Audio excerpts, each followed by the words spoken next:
Hi friends, అస్సలాము అలైకుం. Welcome back to SK Ranja vlog. నేను మీ రంజాని. అందరూ ఎలా ఉన్నారు? బాగున్నారా? మేమైతే చాలా బాగున్నాం. మీరు కూడా బాగుండాలని మనస్ఫూర్తిగా కోరుకుంటున్నా అండి. ఇంకా మా పిల్లల స్కూల్లో అయితే ఓనం సెలబ్రేషన్ అయితే చేస్తున్నారు. ముందు రోజే మెసేజ్ పెట్టారు పూలు పంపించమని పేరెంట్స్కి. ఇంకా పూలు అయితే తీసుకొని వచ్చారు కదా పిల్లలు. ఆ పూలతో ఇలాగైతే ఓనం సెలబ్రేషన్ అయితే చేశారండి. ఇలా ఫ్లవర్స్తో ముగ్గులాగే వేస్తారు. మధ్యలో వచ్చేసి మహాబలి చక్రవర్తి అయితే ఫోటోతో ఇలా పూలతో డెకరేషన్ చేస్తారు. హ్యాపీ ఓనం అని పెట్టారు కదా. నాకైతే చాలా బాగా అనిపించింది. నేనైతే ఇక్కడికి వచ్చిన తర్వాత అండి చూడడం. నాకంత ముందైతే తెలీదు. కూడా షేర్ చేద్దాం, తెలియని వాళ్ళకి కూడా తెలిసిద్ది కదా అని చెప్పేసి ఇంకా అలాగైతే షేర్ చేశాను. ఇది నెక్స్ట్ డే అండి. ఆఫ్టర్నూన్ లంచ్కి అయితే ప్రిపేర్ చేస్తున్నాను. కాకరకాయ కారం పొడి అయితే చేస్తున్నానండి. ఇంకా ఇక్కడైతే రైస్ అయితే ఉడుకుతూ ఉంది. ఇంకా కాకరకాయలు అయితే పైన పొట్టు తీసేసుకొని ఇలా రౌండ్గా కట్ చేసుకొని ఉప్పు సాల్ట్ అయితే వేసాను. ఇంకా సాల్ట్ వేసుకొని కలుపుకొని ఇలా ఒక 5 నిమిషాలు పక్కన పెట్టేశానండి. ఈ కాకరకాయ నుంచి వాటర్ వస్తాయి కదా, ఆ వాటర్ అనేవి లేకుండా ఇలాగైతే గట్టిగా పిండేయాలి. ఇలా పిండేసిన వాటిని ఒక ప్లేట్లో అయితే వేసుకోవాలండి.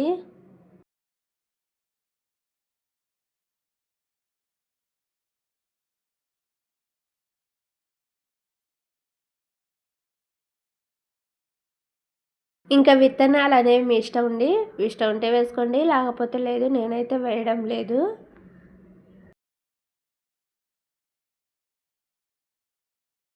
ఇలాగ అన్నీ పిండేసుకొని పక్కన పెట్టేసుకున్నాను. స్టవ్ వెలిగించుకొని కడాయి పెట్టేసుకొని ఒక 4 టేబుల్ స్పూన్ నూనె అయితే పోసుకున్నా అండి. నూనె పోసుకొని వేడైన తర్వాత ఈ కాకరకాయ ముక్కలు వేసుకొని ఆయిల్లో కలిసేలాగైతే కలుపుకోవాలి. ఇలా కలుపుకున్న తర్వాత 1 టేబుల్ స్పూన్ సాల్ట్ అయితే వేసుకున్నాను.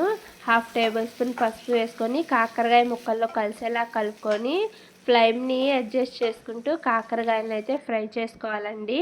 కాకరకాయలను అయితే మధ్య మధ్యలో కలుపుకుంటూ ఉండాలి.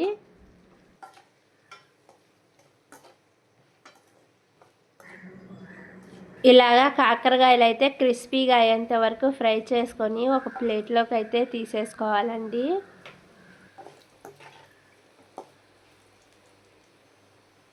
ఇప్పుడు అదే కడాయిలోకి 1 టేబుల్ స్పూన్ మినప్పప్పు, 1 టేబుల్ స్పూన్ పల్లీలు, 1 టేబుల్ స్పూన్ శనగపప్పు వేసుకొని లైట్గా ఫ్రై చేసుకోవాలి.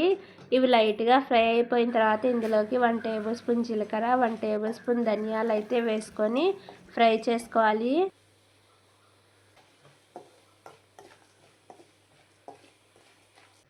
ఫ్రై అయిపోయిన తర్వాత ఒక ప్లేట్లోకి అయితే తీసేసుకోవాలండి. ఇప్పుడైతే నేను ఒక గుప్పెడు కరివేపాకు వేసుకొని ఫ్రై చేసుకుంటున్నాను. ఈ కరివేపాకు క్రిస్పీగా అయ్యేంత వరకు అయితే ఫ్రై చేసుకొని స్టవ్ అయితే ఆఫ్ చేసుకోవాలి.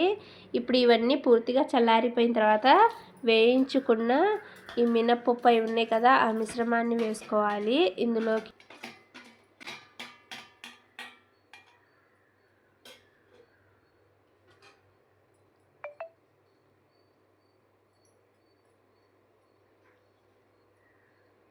వెల్లుల్లిపాయ అయితే వేసుకోండి. పెద్దదైతే నేను చిన్నది కాబట్టి 2 వేసుకున్నాను. ఇలా పొట్టు తీసేసుకొని వెల్లుల్లిపాయలను అయితే వేసుకోవాలి. ఇప్పుడు ఇందులోకి నేను కరివేపాకుతో పాటు చింతపండు కూడా వేసుకొని ఫ్రై చేసుకున్నాను అండి. కొంచెం చింతపండు అయితే వేసాను. ఇంకా కొంచెం కరివేపాకు వేసుకొని గ్రైండ్ చేసేసుకోవాలి. ఇలా బరకగా గ్రైండ్ చేసుకున్న తర్వాత పూర్తిగా చల్లారిపోయిన కాకరకాయలు ఉన్నాయి కదా, వాటిని కూడా వేసుకొని బరకగా అయితే గ్రైండ్ చేసుకోండి. మెత్తగా గ్రైండ్ చేసుకోవద్దు. కాకరకాయ ముక్కలతో పాటు స్పైసీ తగ్గట్టు కారాన్ని వేసుకోవాలి. ఈ కరివేపాకు అయితే కొంచెం మిగిల్చాయండి. ఆ కరివేపాకు కూడా వేసుకొని కొంచెం సాల్ట్ అయితే వేసుకోండి. మీ టేస్ట్ తగ్గట్టు సాల్ట్ అయితే వేసుకొని కాకరకాయ కారం అయితే రెడీ అయిపోయింది. ఇలా గ్రైండ్ చేసుకొని ప్లేట్లోకి అయితే తీసేసుకున్నాను. మరీ మెత్తగా అయితే గ్రైండ్ చేయకూడదండి. బ్యాక్ కెమెరాతో చూపిస్తున్నా చూడండి.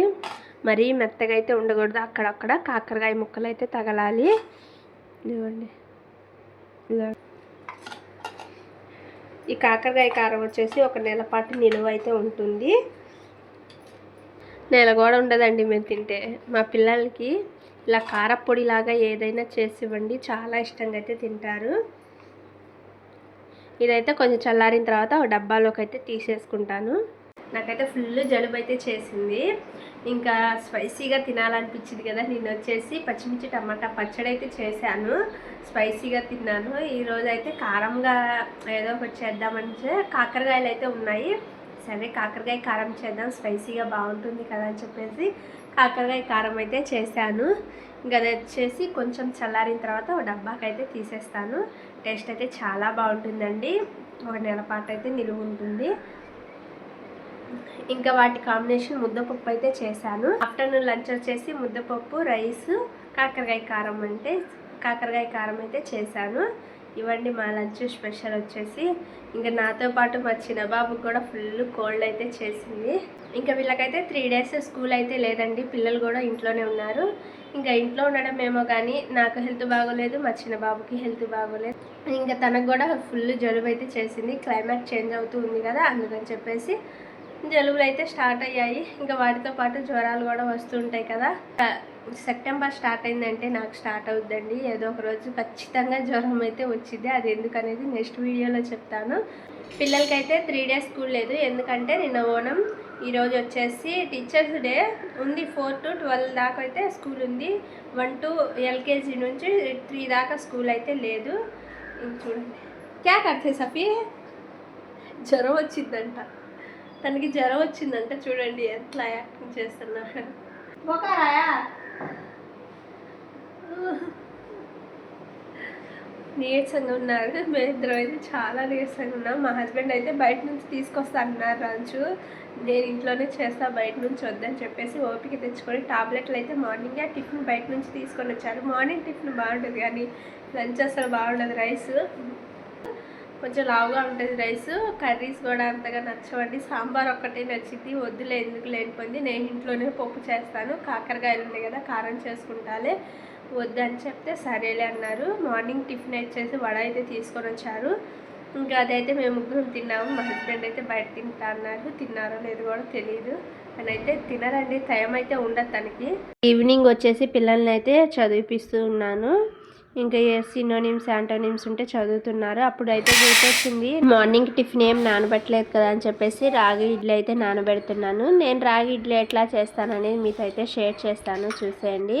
ఫస్ట్ అయితే 1 గ్లాసు మినప్పప్పుకి 1.5 గ్లాస్ అయితే రాగులు వేసాను. అలాగే 1/2 గ్లాస్ వచ్చేసి సగ్గుబియ్యం అంటారు కదా, అవి వేసి నానబెట్టి శుభ్రంగా వాష్ చేశాను. శుభ్రంగా వాష్ చేసి ఒక 5 గంటలు అయితే నానబెట్టేశానండి. ఇంకా నైట్ అయితే గ్రైండ్ చేసేసుకుని, ఇంకా ఇడ్లీ రవ్వ ఉంటుంది కదా, ఆ ఇడ్లీ రవ్వ వచ్చేసి ఈ గ్లాస్తోని 3 గ్లాసులు అయితే వేసుకొని శుభ్రంగా వాష్ చేసుకొని నీళ్ళు లేకుండా పిండుకొని గ్రైండ్ చేసుకున్న పిండిలో వేసుకొని ఓవర్ నైట్ అయితే ఉంచేసాను.